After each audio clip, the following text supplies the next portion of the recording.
그때 여호와께서 내게 이르시기를 너는 처음과 같은 두 돌판을 다듬어 가지고 산에 올라 내게로 나아오고 또 나무개 하나를 만들라.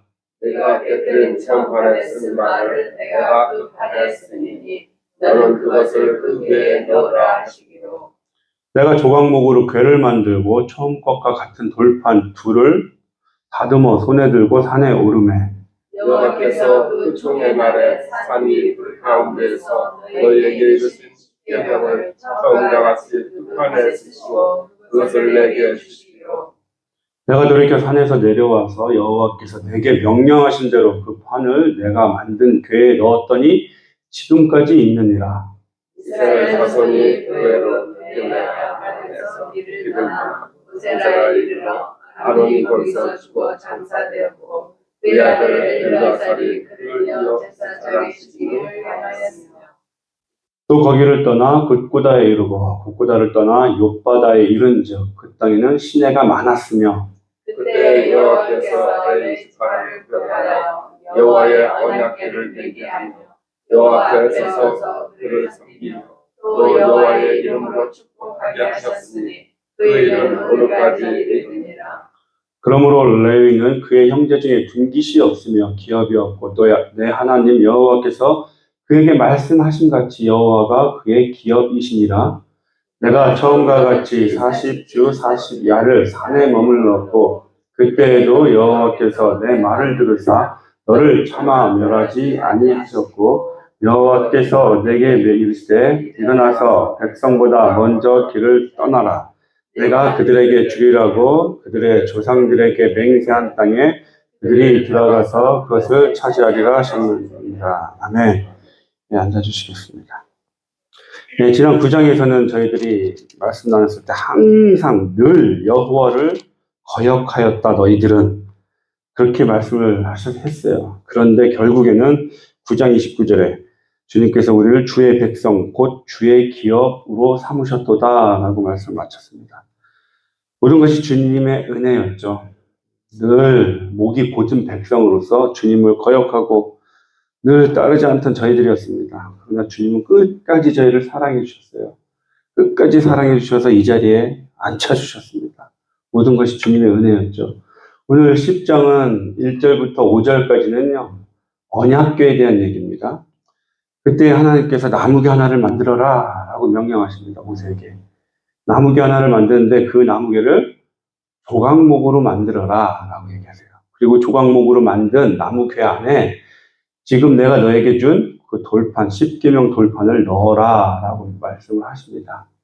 그런데 여러분, 지금 이 나무궤가 언약궤죠. 증거궤, 법궤라고도 합니다. 법궤, 증거궤, 언약궤. 이 언약궤를 만들었는데 그것을 백향목 아시죠? 백향목은 나무의 왕이라고 합니다. 나무 중에 최고 좋은 나무가 백향목이라고 해요. 그런데 백향목으로 만들지 말라고 그래요. 조각목으로 만들라고 합니다. 조각목은 시띠나무예요. 시띠나무. 시타에서 나온 말인데 가시나무입니다. 가시나무. 한국의 아카시아 나무라고 하죠. 근데 한국에 있는 아카시아 나무랑은 다릅니다. 중동에 있는 아카시아 나무는 단단하고 이렇게 건축 재료로 쓰기에는 합당하지가 않아요. 그런데 그 조각목, 가시나무로 괴롭게 하다라는 단어에서 파생된 조각목으로 나무를 법궤를 만들어라 라고 말씀하십니다. 그런데 출애굽기 25장에 보면 언약궤에 대한 말씀이 나와요. 그들은 조각목으로 궤를 짜되 길이는 2규빗반, 너비는 1규빗반, 높이는 1규빗반이 되게 하고 그 너는 순금으로 그 조각목을 싸라. 그리고 금고리 이렇게 이동할 수 있게 고리 넷을 만들고 그것을 낼 수 있게 채를 만들어라. 그 채도 조각목으로 만들되 금으로 싸라 라고 말씀하십니다. 이 조각목은 광야에서 정말 쓸모없는 나무였어요. 그냥 나무니까 가장 흔했던 거고 쓸모없는 나무였습니다. 그런데 그 쓸모없는 나무를 주님께서는 금으로 싸게 하세요. 저와 여러분 같은 존재였어요. 가시나무 같은 존재였던 거예요. 한마디로. 가시나무처럼 남들을 괴롭게 하고 스스로 찔러서 괴롭게 하고 그러한 존재들이었던 저희들을 주님께서 택하시고 그래서 금으로 싸주신 거예요. 금은 왕을 상징하잖아요. 왕 같은 제사장으로 저와 여러분을 삼아 주신 거예요. 그런데 그 조각목으로 만든 언약궤, 법궤, 그 법궤에서 주님께서는 저희를 만나 주신다고 그랬어요. 내가 너와 거기서 그곳에서 만나고 내가 너에게 명령할 일을 내게 이르리라. 그 법궤가 있으면 그 법궤 안에 들어가 있는 게 만나가 들어가죠. 만나를 담은 항아리, 아론의 쌍난 지팡이, 그리고 두돌판, 십계명이 들어갑니다. 그 윗자리가 속죄소잖아요. 시온자. 그 시온자에는 예수 그리스도의 어린 양의 피가 쏟아져요. 그 피로 인해서 그 안에 있는 우리의 완악함들을 깨끗해 해주시는 거예요. 그 깨끗해 하는 우리를 속죄해 주신, 우리의 죄를 해결해 주신 예수 그리스도의 십자가의 사랑이 있는 곳이 그 시온자예요. 속죄소예요. 주님이 우리를 만나 주시겠다고 하는 지성소 안에 있는 그 법궤, 언약궤입니다. 그런데 주님께서 1절에 뭐라고 말씀하세요? 나무궤를 만들어라 라고 말씀하세요. 왜요? 그 언약궤를 우리가 나무궤처럼 만들 존재들이기 때문에 그래요. 언약궤를 저희가 정말 예수 그리스도의 십자가의 사랑과 우리의 속죄함과 예수 그리스도께서 우리를 대신해 주신 그 사랑을 잊어버리고요. 우리는 그 언약궤를 그냥 나무 궤짝으로 만든다는 거예요. 그래서 우리에게 축복해 주는 예수 그리스도께서 돌아가신 그 십자가가 우리를 축복해 주는 걸로 만든다는 거예요. 그래서 사무엘상 4장을 보세요. 이스라엘 백성들이 블레셋과의 전투에서 지니까 어떻게 해요? 언약궤 갖고 와라. 우리가 언약궤가 없으니까 진 거야. 주님께서는 언약궤를 지성소 안에 놓으라고 그랬어요. 그곳에서 내가 너를 만난다고 그랬는데 이스라엘 백성들은 그 언약궤를 나무궤짝으로 만들어서 나무궤 갖고 와. 그거 있으면 우리가 이겨. 우리는 나무궤 언약궤가 있으면 우리는 전쟁에서 승리하고 하나님께서 나에게 복을 주셔. 그런 존재로 만들었다는 거예요. 저희들도 지금 이 십자가를요, 거룩한 십자가를 우리가 그냥 나야 복 주세요. 나 재물 필요합니다. 나 건강 필요합니다. 나 높아지기를 원합니다. 그런 존재로 만들고 있다는 게 저희입니다, 여러분. 한시도 잊지 마시기 바라요. 나무궤가 아니라 법궤입니다. 언약궤예요. 그 자리는 예수 그리스도께서 십자가에서 우리를 대신해서 흘리신 피를 쏟으신 데가 법궤입니다. 나무궤가 되지 않도록 잊지 마시기 바랍니다. 네, 6절부터 보면 이제 아론이 죽습니다. 아론이 죽고 그 아들 엘리야사를 제사장의 직임에 올려요. 그리고 그때 여호와께서 레위 지파를 구별합니다. 그러면 레위 지파가요, 처음부터 거룩했을 거예요. 레위 지파가 남들 다른 지파보다 뛰어나고 거룩하고 믿음이 좋아서 하나님께서 레위 지파를 12지파 중에 구별해서 너를 제사장으로 삼겠다라고 했을까요? 창세기 34장에 보면 세겜 땅에 들어가죠. 세겜 성읍으로. 그 야곱 집안이 들어갑니다. 그때 그 딸 디나가 몹쓸 짓을 당하죠. 그때 시므온과 레위가 칼을 들고 들어가서 그 세겜 성읍을 다 남자를 다 죽입니다. 그 집안 사람을 다 죽이고 나오죠. 그리고 나서 이 야곱이 저주를 합니다. 너 때문에 내가 망했도다. 너희 둘 때문에 우리 집안이 이제 다 망했다. 그러면서 창세기 49장에 야곱이 마지막으로 죽으면서 12아들에 대한 예언을 합니다. 시므온과 레위는 형제요. 그들의 칼은 폭력의 도구로다. 7절에 보세요. 그 노여움이 혹독하니 저주를 받을 것이요. 분기가 맹렬하니 저주를 받을 것이라. 내가 그들을 야곱 중에서 나누며 이스라엘 중에서 흩트리로다. 레위와 시므온은요, 야곱한테 저주를 받은 지파였어요. 자기를 해롭게 했다고.